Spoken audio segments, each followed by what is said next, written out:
Right, welcome everyone.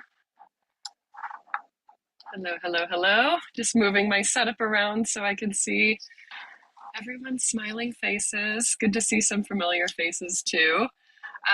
Thank you so much for joining us for the second of our AdaCAD workshop series, which today we're focusing on weaving imagery with AdaCAD. By that I just mean starting from an image, adding structures, and using that image as a way to kind of arrange sections of your weaves spatially across the cloth. So if you're not going to weave, a picture of somebody, that's totally fine. The first thing we like to do here, just to kind of get a sense of who's in the room, maybe create a little bit more of a sense of community in this strange digital space, is if you could all just write a quick hello in the chat, and maybe let us know where you're calling in from.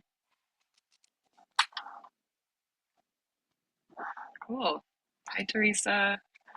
Hi, Bine. All right. Hi, Etta. Great. Montreal, Portland, the deep woods of Washington. Ooh, that sounds like the first line of a novel.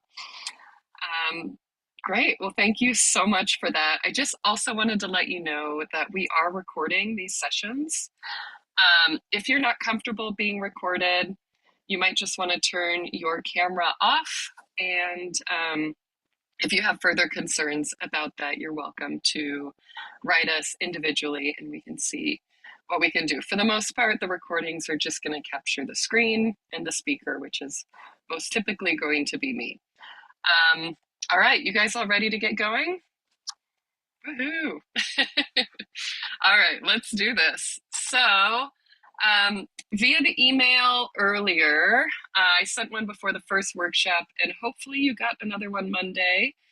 Maybe give me a thumbs up in the chat if you got the email Monday. I'm just curious how well my email sending is reaching people. I sent a reminder email Monday. Okay, so a few people got it, good. Well, in that email, there is a link to a support handbook. What this handbook has is just some quick references of things that might just be helpful to have on hand, especially as you're learning AdaCAD. And we're not going to go over it specifically in this workshop, but it's just something we imagine you having maybe printed out and next to you on the table. We are recording this session, as we just said. We're going to, what I did with the last workshop is I broke it all into chapters. I uploaded it to YouTube, and it is shared on our workshops and events page on our documentation website. So Etta will just be dropping in the link for that shortly, if maybe you missed something or you want to catch it again later.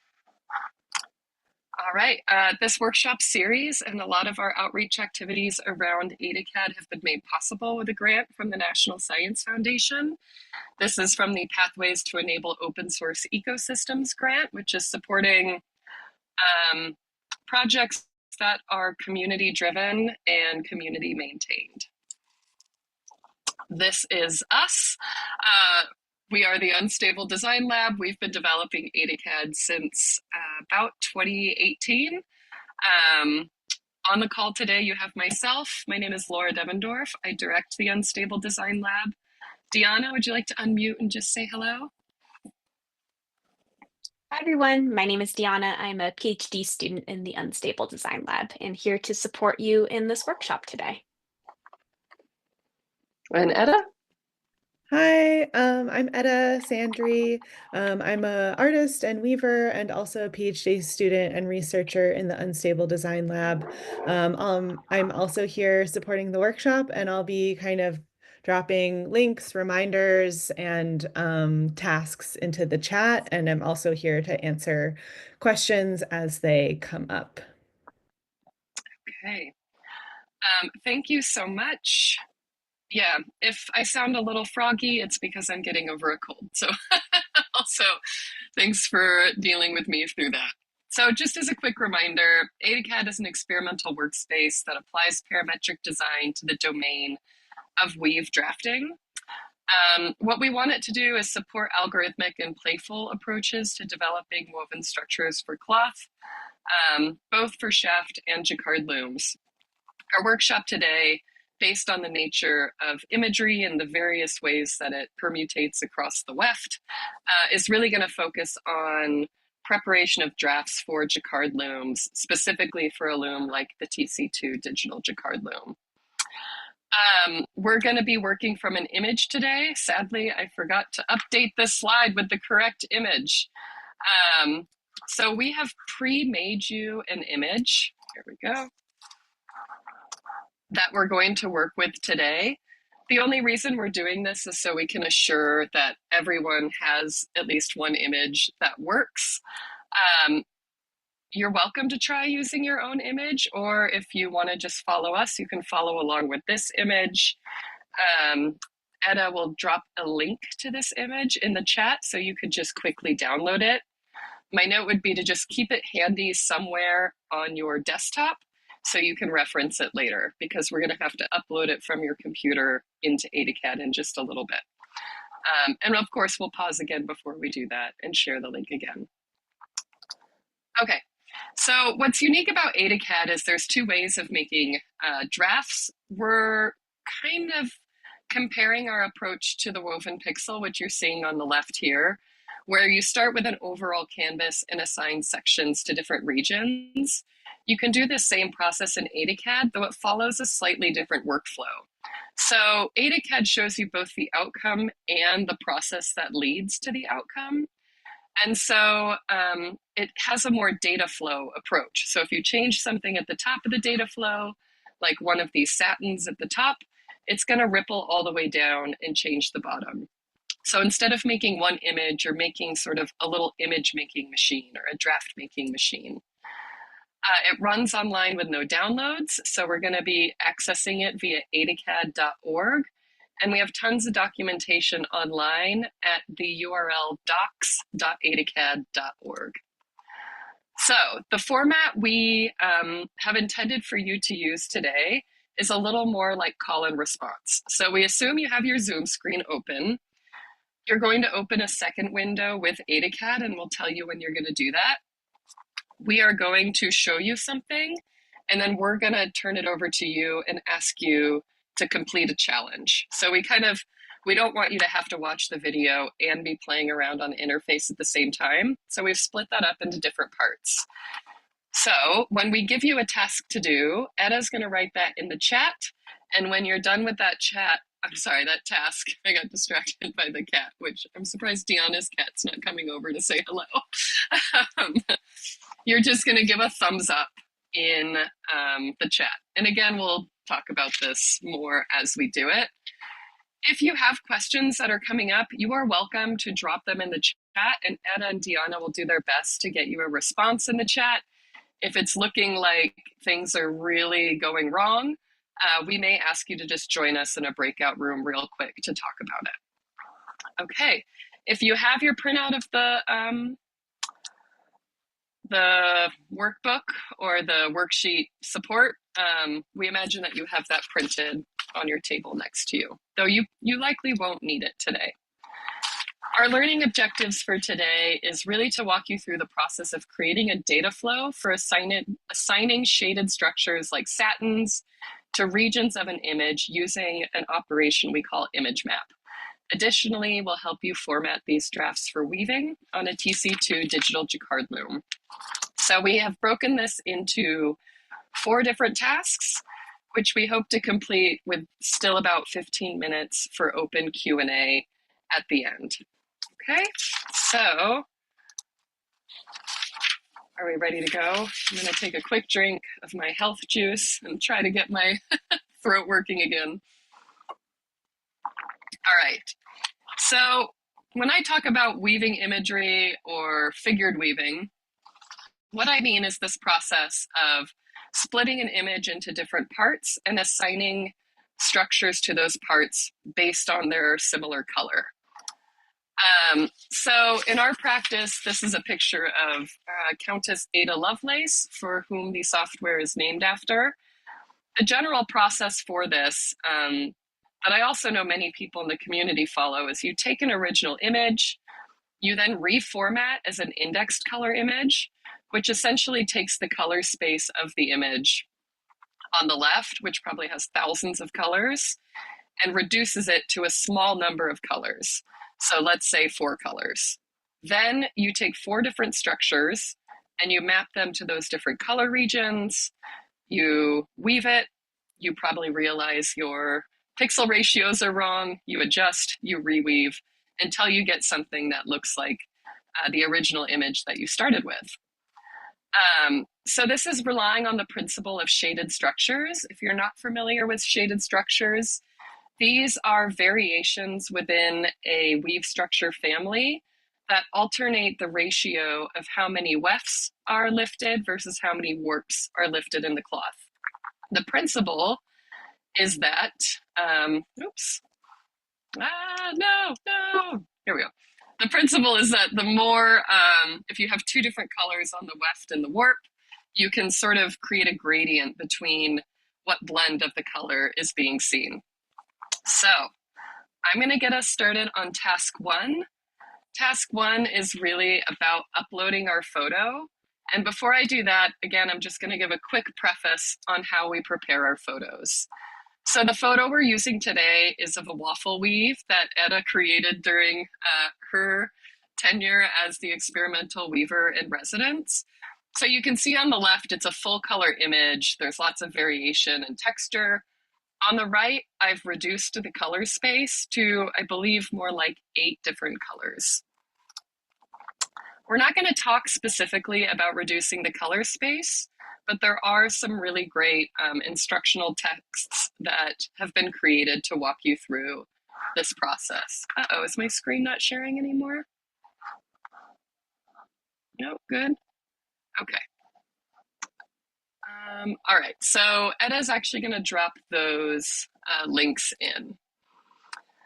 So AdaCAD is not an image editor. So what you might want to do is do as much of the image editing as you can in an image editor like Photoshop, and then bring it into AdaCAD. So usually what I do is I think about the width of my image, then I think about the density of our loom here, which is 60 ends per inch. And I figure out if I just put that image on my loom, what would its size be? So if I have 500 pixels, it's 60 ends per inch. I take 500 divided by 60, and my width is 8.3 inches. I can do the same process, just assuming square pixels, to get an estimate of what I would want the height to be if it's going to scale proportionally, right? So I don't want to squish it just yet. I just want to sort of scale my image proportionally so I get the width, the right width that I would like it to be. Then I'm going to go back and I'm going to make a guess on what my pix per inch is going to be. And I'm going to just use that to make a starting reference point. So let's say my height, I want for it to look well proportioned, is 5.6 inches. I'm going to assume that my pix per inch is going to be about 50, although that seems a little high. And what I'm going to do is just multiply 5.6 by 50, which means that I should probably squish my image to 280 pixels so that when I weave it, if I truly weave at 50 pix per inch, it'll come out at the right proportion. In practice, I'm not very fine-grained about this. I usually weave one sample and then I say, is it too big? Okay, squish it. Is it too small? Okay, stretch it. So you can take your own approach here. So what I want you to do now, I'm going to show you what we're going to do on AdaCAD. And I'm going to open AdaCAD, I'm going to upload the image, and then we're going to take a pause and we're going to have you do that as well. Okay, so let me see. Just confirm, are you still seeing my desktop? Great. Okay, so I've got AdaCAD over here. If I were somewhere else, here I'll give you my really shocking to-do list. I could just navigate over to adacad.org. That opens AdaCAD. I get this I'm gonna just expand this. I get this notice that says, we've updated. Great, I'm just gonna close it. We don't need to know that anymore. All right, so I've been opened into the draft viewer.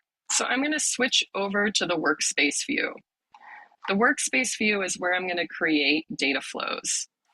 And the first operation that I'm gonna add in order to do this image weaving process is called image map. On the left here, we have a whole list of operations. For beginners, we have a switch that can hide advanced operations or show them. Image map is technically considered an advanced operation, so you're going to need to toggle that switch on. Now you can scroll down and find image map within the list. It is in the cloth section here. Or a simpler way is just to type in the word image, and the image map operation will pop to the top there. So again, I added that to my workspace by just clicking on the link. Okay, and now I'm gonna delete that one. All right, so we've added our we've added the image map operation to our workspace. What you're gonna see here is a blank draft. There's an option to choose a file to upload, and then there's two parameters. One is draft width, so that's how wide the draft is gonna be, and the other is draft height, so how many pics it's gonna be. Before an image has been uploaded, these just default to 30 and 20. Once you upload an image, your image width and height will appear in these parameters. So to upload the image, I'm gonna go to choose files, and then I'm actually going to navigate to my indexed color image on my desktop. So I have it here, indexed weave small. I'm gonna hit open, and then I have to hit this pink button that says upload.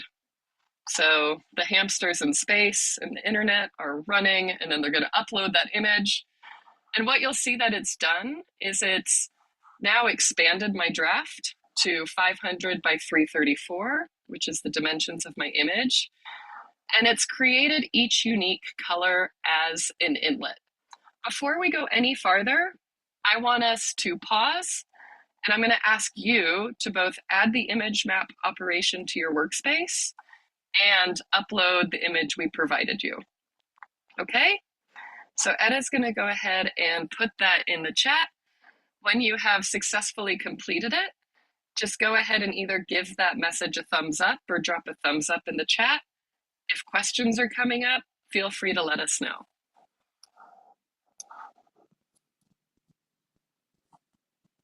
Oh, Teresa, lightning speed. Seems like maybe you've done this before.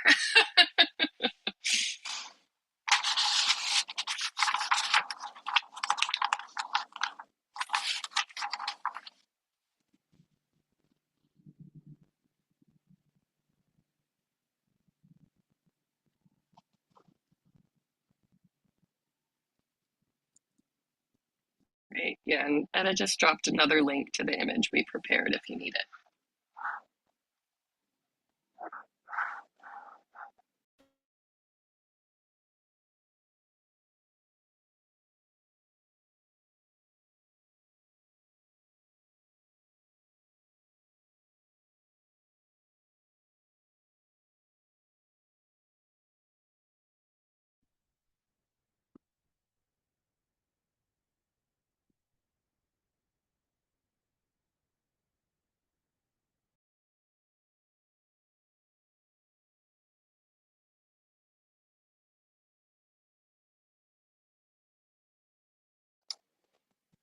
Betta, will you tell me when you think it's a good time to move on? I tend to be very jumpy, and Edda's more calm, so I let her tell me when we should move. And again, feel free to ask questions in the chat if they're coming.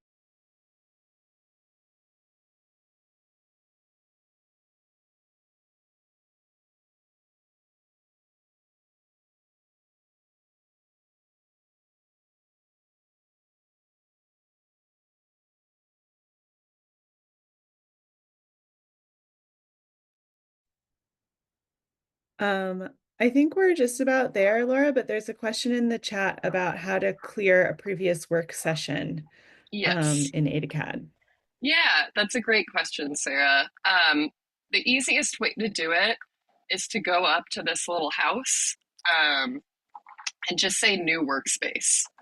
That's going to basically open you a totally new blank workspace. If you're logged in, your old workspace will be saved if you need to go back to it. If you're not logged in, creating a new workspace will basically overwrite what you've done. So just proceed with caution. Cool. All right. So the next step we have here is to fine tune the colors.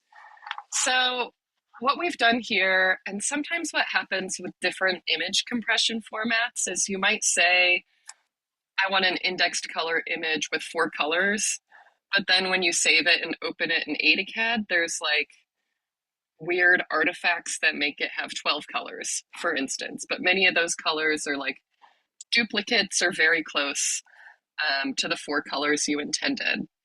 To handle that, we added this feature that allows you to group different colors together called View and Edit Image. So if you click this View Edit Image, what you'll see is the image that we've uploaded. You'll see its dimensions and file name, and you'll see a list of the colors on the left that were found in the image that was uploaded. So this is called the original color space, and right now there's 9 different colors. The resulting color space, by default, is going to be 9. It's just going to create an inlet for a structure for every different color. But it's up to you about how many different colors and drafts you want to deal with. And so what I think we should do in this next step is group similar colors together and try to get the color space down to, let's say, 4 different colors. So in order to group things together, I can basically say, all right, I have color 0 here. 0 looks a lot like 3. So I'm going to group 0 with 3. And now I've gotten rid of 0 in my output color space, and I've replaced it with 3. Similarly, I think, let's see, I think 1 and 5 might be doing somewhat similar things. So I can go to 5 and group it with 1, or I can go to 1 and group it with 5. So what you'll see now is I've grouped 2 colors. So I've reduced the color space by 2. When I save and close, this list will update and I'll only have that resulting color space. Thanks for the nice comments in the chat. So we're going to actually turn it back over to you and ask you to reduce your color space to 4. Okay? So that when you close that window, you only have 4 different inlets here at the top. All right, so I'm going to go ahead and mute. Anna's going to repeat that instruction into the chat and give us a thumbs up when you're done. Or again, go ahead and ask questions as they're coming up.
Okay, and Etta, I'm going to rely on you again to tell me when we can move forward. I just saw someone join the call, so I just wanted to let them know we're in the middle of an activity, and maybe they can pick up and join us when we announce the next task.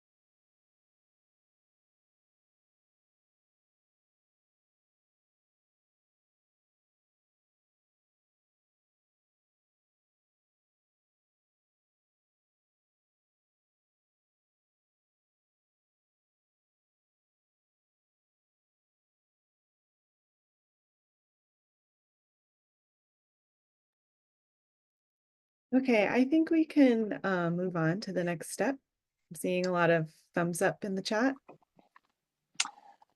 We have a Yeah, I saw that question about does the image update in the viewer? No, but it's on my list.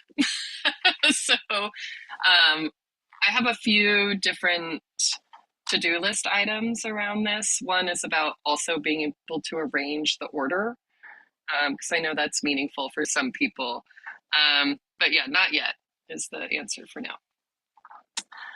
Okay, so what we're going to do now is add structures to these different color regions. I'm going to go back to my slide deck just for a minute, just to show a little bit about shaded structures. Hold on. Somehow I have completely closed my slide deck. That's fun. Okay. All right. Okay, so is everyone seeing my slide here? Varieties of shaded. Okay. So again, this principle of shaded structures, such as satin or other structures such as twill, any structure where you can alternate the ratio of warps and wefts that are lifted can be used as a shaded structure. Some shaded structures maybe look a little more like different textures, where others will really blend different colors together. So what you're seeing here is just 3 different variations on shaded satin. What's different between each of these shaded satins is the parameters that they're using. So the first 2 parameters, reading from left to right in this operation, are the number of warps raised and the number of warps lowered. The next number shift is basically how far you shift the first line on each subsequent line. So that first ratio of warps raised to warps lowered determines how much shading takes place. And so this becomes most clear when you have contrasting warps and wefts. So for instance, we're looking at a 2-5 satin on the left with dark blue warp and red weft. And the opposite of that, a 5-2, really brings forward the blue and kind of backgrounds the red. So if you kind of vary these in a gradient, right? So you have a constant sum, which in this case is 7, and you walk through each pair of numbers that totals that sum. So like 1 plus 6, 2 plus 5, 3 plus 4, 4 plus 3, you can achieve these gradients. So of course, the larger your block is, the more granularity you might get within those 2 gradients. And just to be totally clear, when I'm using these numbers, I'm referencing the first 2 parameters of shaded satin. All right, so other structures can be used for shading as well. This is an example of a twill. So a 1-6 twill is going to keep the weft facing strongly, where a 6-1 is going to be warp facing, and a 3-4 is going to be somewhere in between. And one of the structures that AdaCAD has that is maybe a little less established in weaving is called random. This is essentially a random generator, and you give it the parameter of how wide and tall you want your structure, and then you give it a percentage, like what percent do I want my warps raised versus do I want my warps lower. So if you give it a low percentage, you have something that's weft facing. If you give it a high percentage, you have something that's warp facing. I will warn you that random can create interesting textures, but not all the drafts it makes are structurally valid, right? They might have a row or a column that's all one float. So sometimes I like interlace these with a twill or something to make sure that they have some structure. And there's a lot more structures in AdaCAD that you can use to this effect, but I just wanted to introduce those as the most basic ones. So let's go back to AdaCAD now. And I'm going to add one structure, and then I'm going to ask you all on the call to add the rest of the structures. So what I'm going to do is I'm going to work with a twill. So I go down to, in my structure group here, which is orange, and I find twill. Great, I've added twill. I want to have my first structure be a 1-9 twill. So I go in and change the parameters so that I have 1 warp raised, 9 warps lowered. I can change the direction if I like, but I'm going to just keep it how it is. And then I'm going to map that into my cloth. So let's just, for instance, assign our most weft facing to the white regions.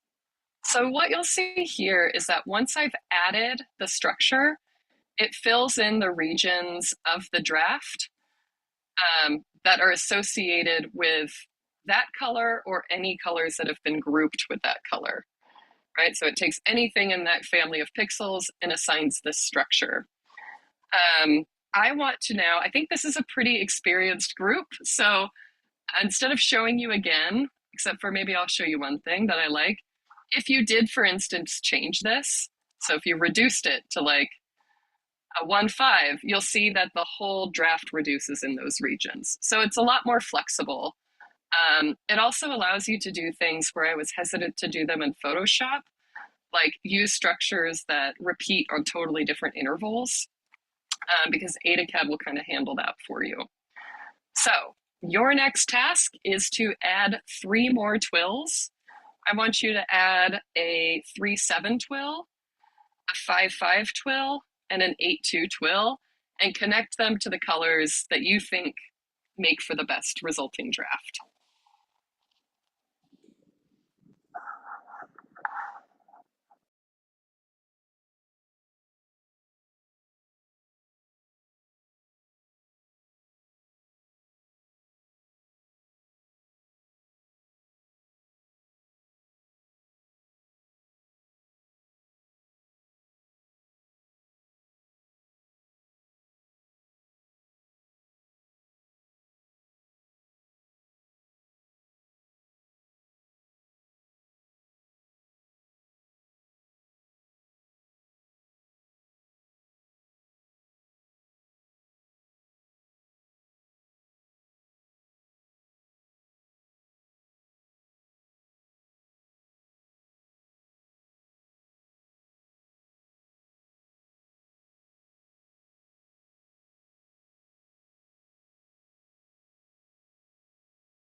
And again, just a reminder to drop in a thumbs up when you are finished.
That's a great question, Teresa. Not yet.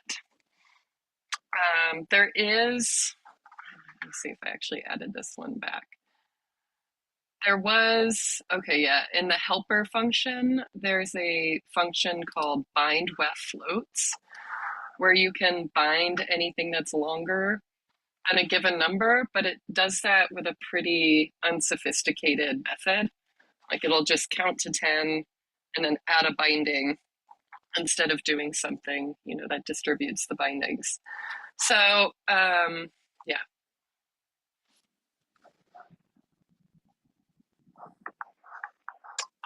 Yeah, and I don't know if it's quite helpful for Jeanette, but if we do want to regroup the colors, I click on this pink view edit image.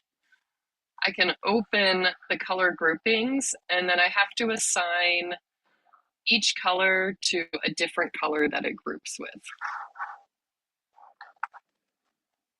And Jeanette, just to jump in, and for others, I think everyone will have a slightly different sort of approach to this, but my suggestion would be to look at your image and try to find if you're getting a lot of extra colors, like the bright yellow I saw.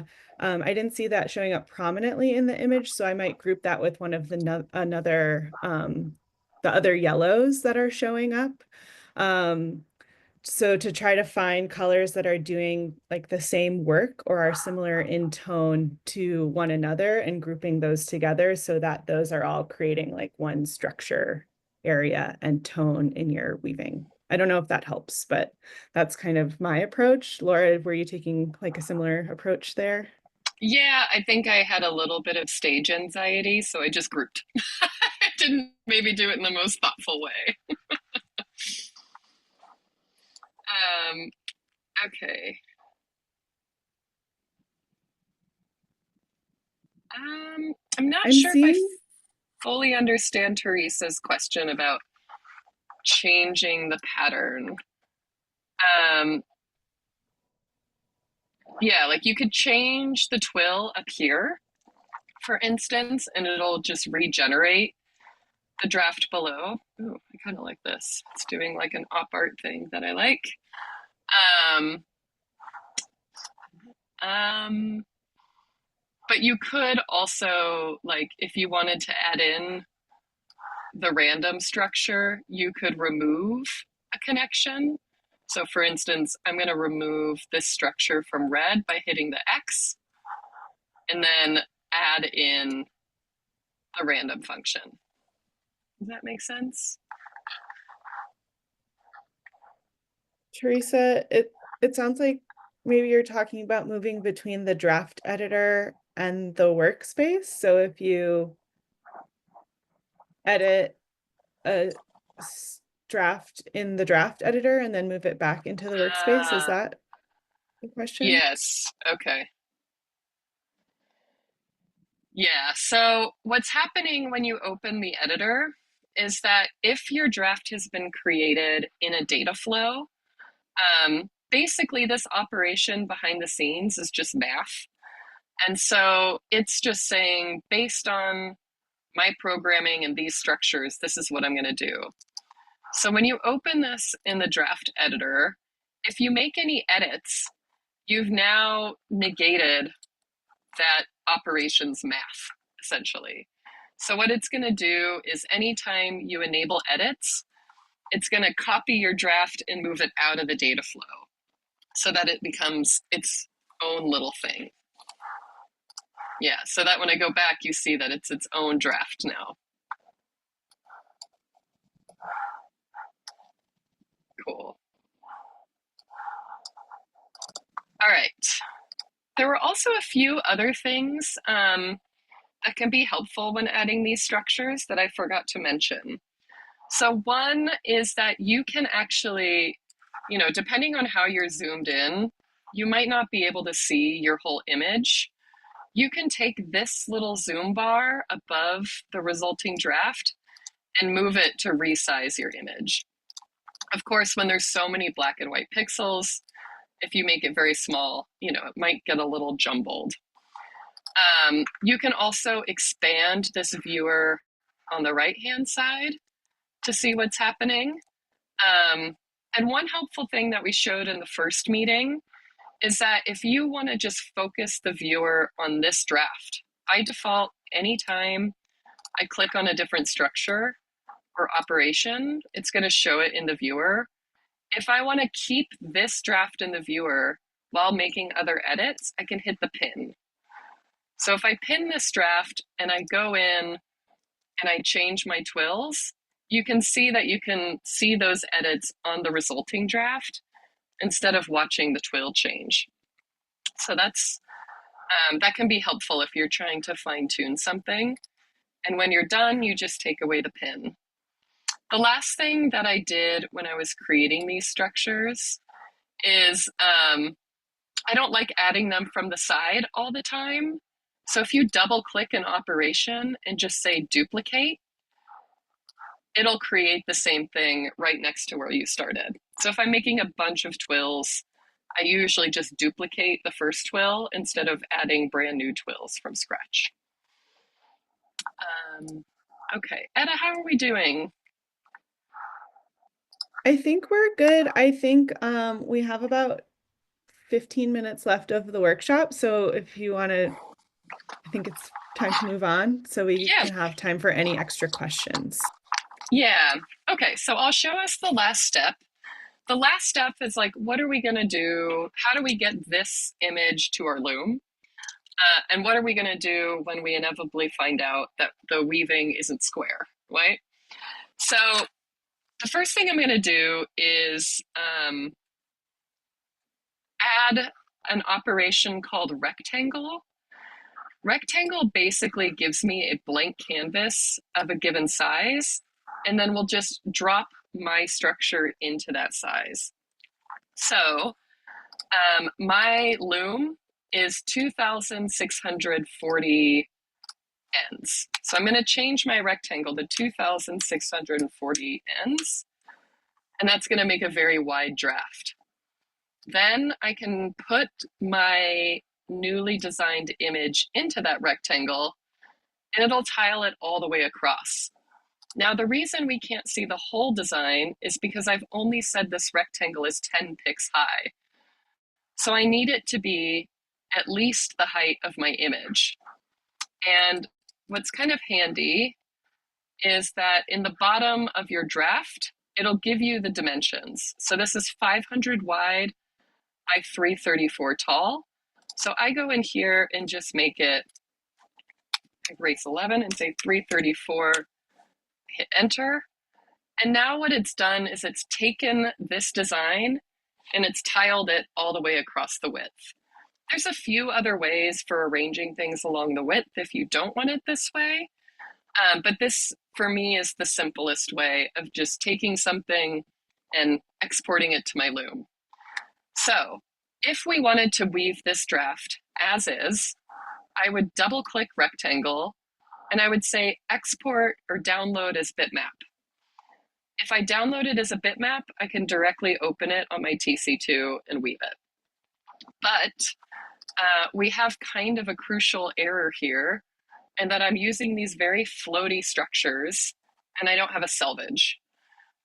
So for those of you who may be newer to weaving, a selvage is a structure that you use on the edges of your cloth to make sure that the edges always get caught and bound up neatly on the sides, instead of, if you have a twill that's floating, you would get lots of loose floaty bits on your end. So what I'm going to do is take the output of this rectangle and put it to the input of selvage. So if I go down here to my helper functions, I have a function called selvage. I'm going to click it. I'm going to add it. And selvage is going to take two structures. It's going to take the draft that I'm using as the base, and then it's going to take a structure that I want to use as the selvage. Most of the time, I'm going to use some kind of tabby or tabby derivative for the selvage. So I can drop that into selvage. And what it's done now is it's added, let's see if I can show it. It's added this tabby structure, 12 ends on the left and 12 ends on the right. Ooh, I'm not sure if maybe this is what you mean, but this. We can move that viewer out if it's just getting in the way. So you can change this number depending on how wide you want your selvage. So if I want a 1/2 inch selvage, I'm going to do 30. What it's done though is it's now added 30 on both sides of my cloth, right? And my width of my loom is 2640. So now it's 2700 because I've added 60 to that. So once I add a selvage, I have to kind of subtract the selvage from the input draft. So I can come down here and say, is it 2580? 2580, okay. And now I can verify that my resulting draft is 2640. Ooh, that's a good question. You cannot do a different, so Sophia's asking, what if I want a different structure on each selvage? There's a different function called variable width sampler that you could use that to do. In this case, you can't. The selvage operation only gives you one structure. It does give you a slight option to shift the right structure relative to the left. So you can use this right shift and increase it by 1, and it'll shift it up, right?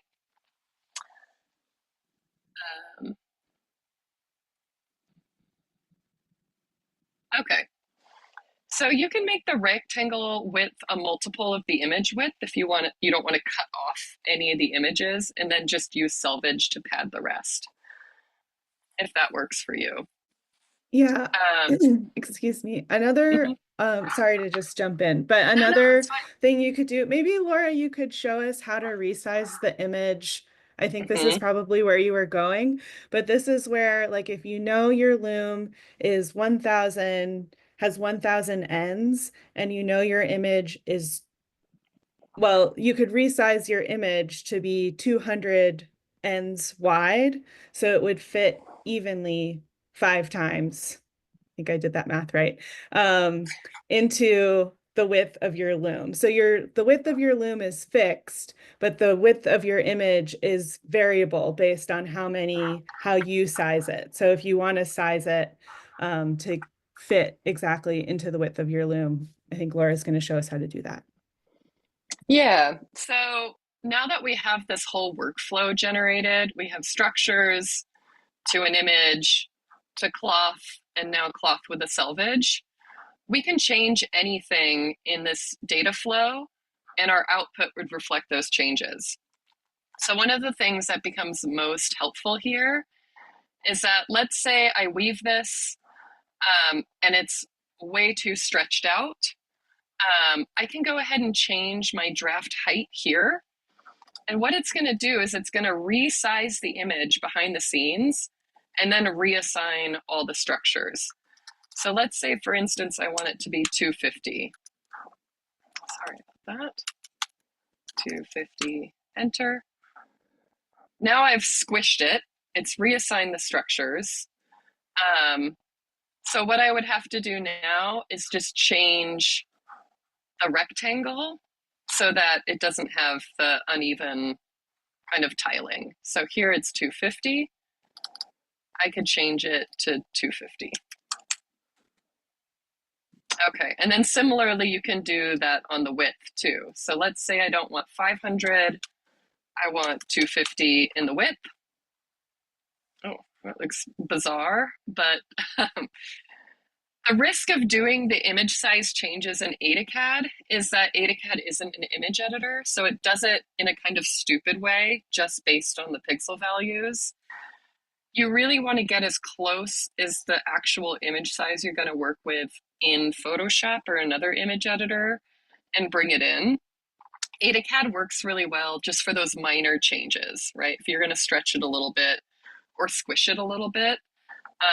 But for the most part, you're going to want to trust that your image editor has better algorithms for assigning colors to regions in ways that our eyes find appealing.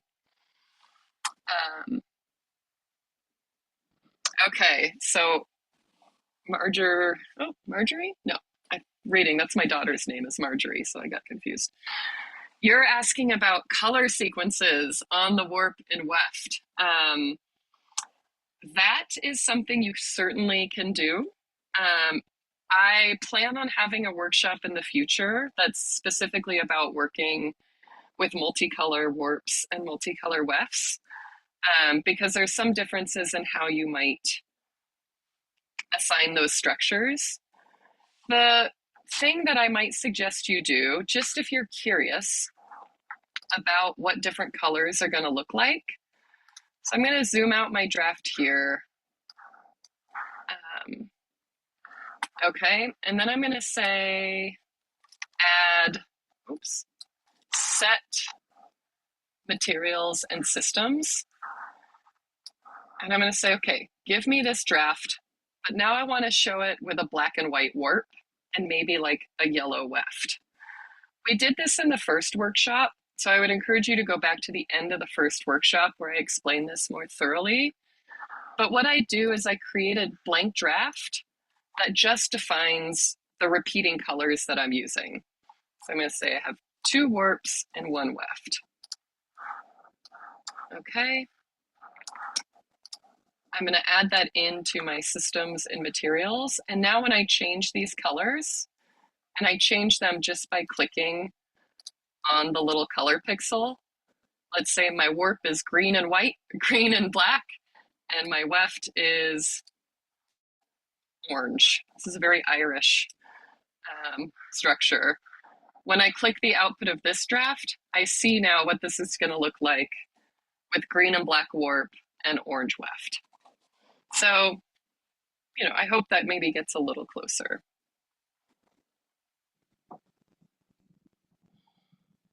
And I'm going to let you maybe manage the chat and let me know which questions. But yeah, that's the end of the content we had for this. You are welcome to, behind the scenes, like mess around with the drafts and ask questions as they come up. We only have about, let's say 5 more minutes. So I want to make sure if there's any other questions, we get to them.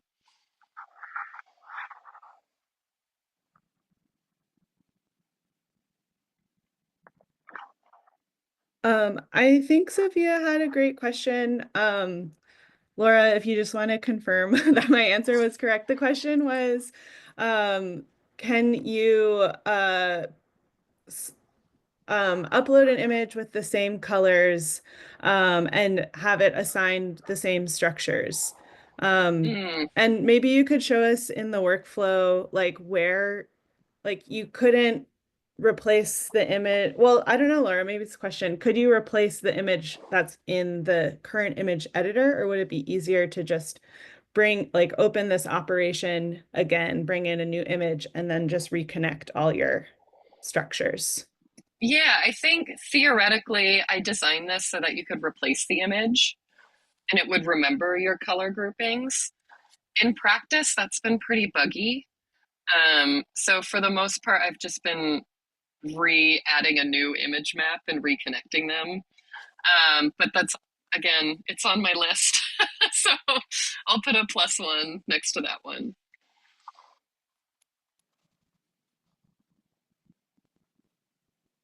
Okay, any other questions?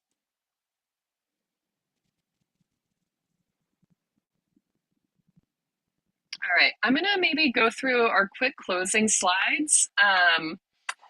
And if there are more questions, you're totally welcome to add them into the chat. But let me go ahead and also plug the AdaCAD Discord. So we have a Discord channel, which I know all these online channel and group spaces can be fraught and people have different preferences. We did a lot of research. We picked Discord. So that's where we are. If you scan that QR code, it's easy enough to join the community. We have a Q&A channel, and you're welcome to ask any questions that come up there. Also, if you're wanting to support the community, you can answer questions on the Discord too. It doesn't have to just be me and Deanna and Etta. Anyone's welcome to chat and share their files and help each other. And that was